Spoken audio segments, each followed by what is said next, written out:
कोई तुमसे कहे कि शंकर जी को रिझाने के लिए ये सामान लाना पड़ेगा, बिल्कुल नहीं। शिवरात्रि आ रही है 15 फरवरी को, महाशिवरात्रि है।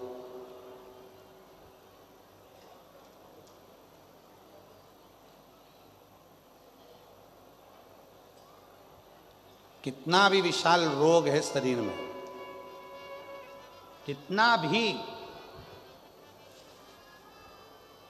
भले डॉक्टर जवाब दे दिए कि ये रोग, और हमने फिर निवेदन करेंगे, डॉक्टर शिव का रूप है, हम डॉक्टर को शंकर कहते हैं। शरीर में रोग हो तो सबसे पहले डॉक्टर के पास जाओ, क्योंकि डॉक्टर शंकर का एक रूप माना गया, महामृत्युंजय का स्वरूप डॉक्टर को मानते हैं।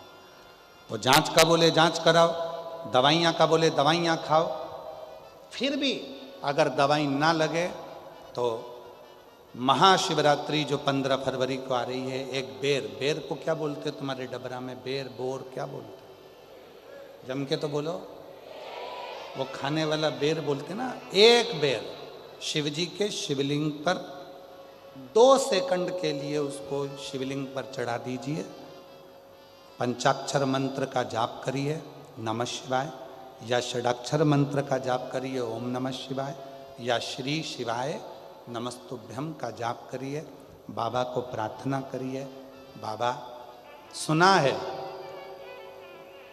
भृंगी ने, श्रृंगी ने, नंदी ने, माँ पार्वती जी ने और 64 योगिनियों ने आपकी आराधना इस कांटे में जन्मे हुए बेर से करी है। बाबा, तू सबके दुख मिटाता है, मेरे भी शरीर का रोग समाप्त करना।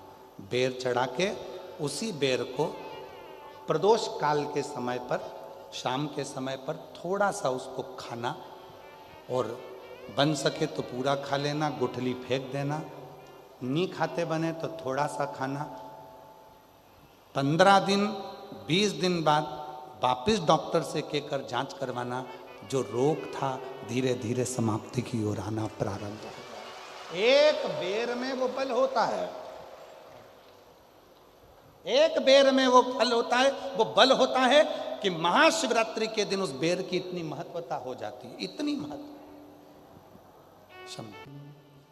पार्थिव शिवलिंग का पूजन कलियुग में सुख प्रदान करता है, सुख।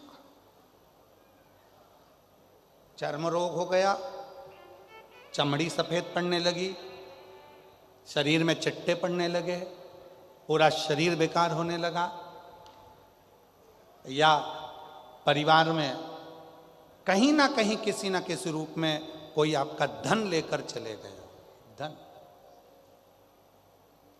नहीं दे रहा, बहुत प्रयास कर लिया, खा गया, कहीं चले गया, नहीं दे रहा। गेहूं की एक बाली भगवान देव अधिदेव महादेव को महाशिवरात्रि के दिन समर्पित करिए। उसी बाली को अगर धन लेकर कोई व्यक्ति, बाली का एक नियम है, बाली देखिए आप लोगों ने गेहूं की बाली का नियम है, कपड़े में अगर उसको डाला जाता है तो वो बाली उल्टी चलती है, ऊपर की ओर चढ़ती है।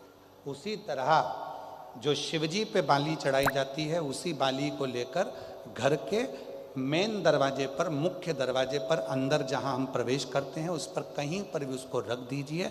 वो कैसा भी धन तुम्हारा कोई लेकर चले गया हो, उसके बाप को भी लाकर वापस देना पड़ता है, वो धन लाकर वापस देता ही है। उसका पिता भी लाएगा, कैसे भी लाएगा, पर वो धन को लाकर देगा, कैसे भी लाए। उसको बेचे नहीं, उसके अंदर, उसके भीतर से उसको बहुत बहुत बहुत तकलीफ होती है, उसको लाना पड़ता है।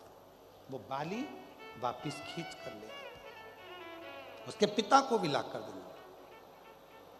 गए हुई संपदा, वैभव, धन, महाराज एक बाली शिव को समर्पित करी जाए। हम तो यहाँ तक कहेंगे मेरी जीजियों से, अगर तुम्हारे घर में वंश नहीं बढ़ रहा, संतान नहीं है, औलाद नहीं है, 20-20, 25-25 साल हो गए, 23 साल, 30 साल भी अगर हो गए हैं, तो प्रत्येक महीने शिवरात्रि आती है, हर महीने की शिवरात्रि पर गेहूं का एक दाना शिव को समर्पित कर कर शंकर की कृपा, शिव की उदारता, शंकर की भक्ति, अविरल भक्ति हमें सुख देती, आनंद देती। एक पार्थिव शिवलिंग का निर्माण, हम सतयुग में नहीं है, हम सतयुग में नहीं है कि हमें हीरे के शिवलिंग बनाना पड़े, माणिक शिवलिंग बनाना पड़े, रतन के शिवलिंग बनाना पड़े। ना हम त्रेता में कि हमें सोने के और चांदी के शिवलिंग बनाना पड़े, ना हम द्वापर में हैं कि हम पारत का शिवलिंग बनाए। हम तो कलयुग में हैं, और कलयुग में भोलेनाथ जी की भक्ति का सबसे सुंदर तरीका है पार्थिव शिवलिंग का पूजन करो। यदि पार्थिव नहीं भी बना सकते तो एक लोटा जल लेकर शिव जी के मंदिर में जाकर बाबा देवाधिदेव महादेव को जल चढ़ाना प्रारंभ करो। मेरा देवाधिदेव महादेव सुख प्रदान करना प्रारंभ कर देता है। एक लोटा जल सारी समस्या का, एक लोटा वो सुख दे।